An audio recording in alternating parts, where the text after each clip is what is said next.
Presiden Prabowo Subianto resmi mencopot Silmi Karim sebagai Wakil Menteri Imigrasi dan Pemasyarakatan seiring dengan kasus hukum yang menjeratnya di Komisi Pemberantasan Korupsi.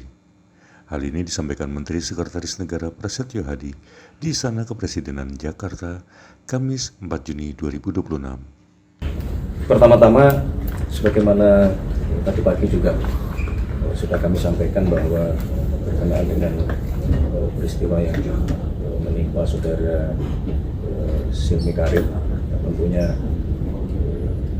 kita betul-betul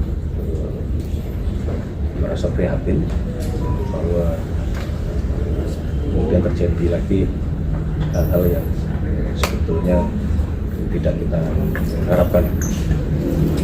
Di satu sisi kami juga pemerintah dalam hal ini menghormati proses hukum, sekaligus pada kesempatan ini izinkan kami juga menyampaikan apresiasi dan terima kasih kepada seluruh aparat penegak hukum, baik kejaksaan, kepolisian, kemudian Komisi Pemberantasan Korupsi yang terus bekerja keras luar biasa untuk sama-sama kita bersama-sama memerangi tindak-tindak pidana korupsi.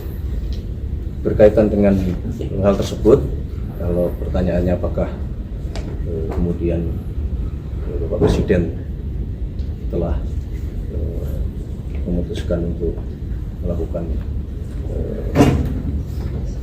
putusan penghentian kepada yang bersangkutan dalam jabatan beliau sebagai Wakil Menteri Kementerian Imigrasi dan Pemasyarakatan, kami sampaikan bahwa sore hari ini Bapak Presiden telah menandatangani surat pemberhentian tersebut.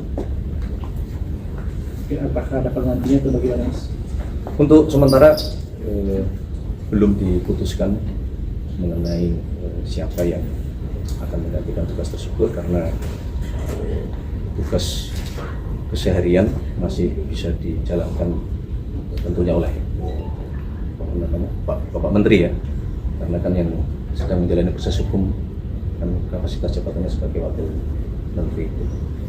Dan tadi pagi juga sudah kami sampaikan bahwa kami sudah berkoordinasi dengan Menteri Imipas untuk memastikan peristiwa ini tidak boleh mengganggu sama sekali pelayanan-pelayanan kepada masyarakat yang itu ada di bawah naungan Kementerian Imipas.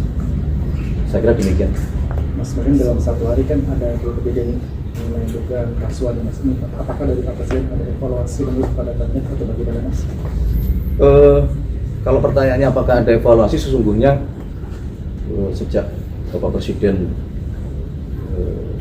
mengucapkan sumpah di hadapan DPR MPR sebagai mandataris, sebagai Presiden Republik Indonesia, sebagai kepala negara dan sebagai kepala pemerintahan, dan di dalam berbagai kesempatan beliau berulang kali menyampaikan bahwa salah satu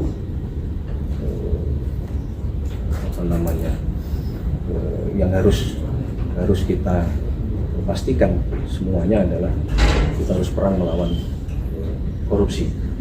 Dan di dalam berbagai kesempatan beliau selalu menyampaikan bahwa mari kita semua menyadari hal tersebut, membenahi institusi kita masing-masing, diri kita masing-masing.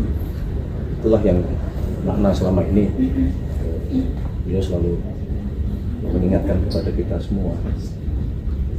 Artinya ya, kenapa kemudian kita cukup prihatin karena dalam 2 hari ini ada 2 kejadian yang berkenaan dengan tindak pidana korupsi. Jangan lupa subscribe ya.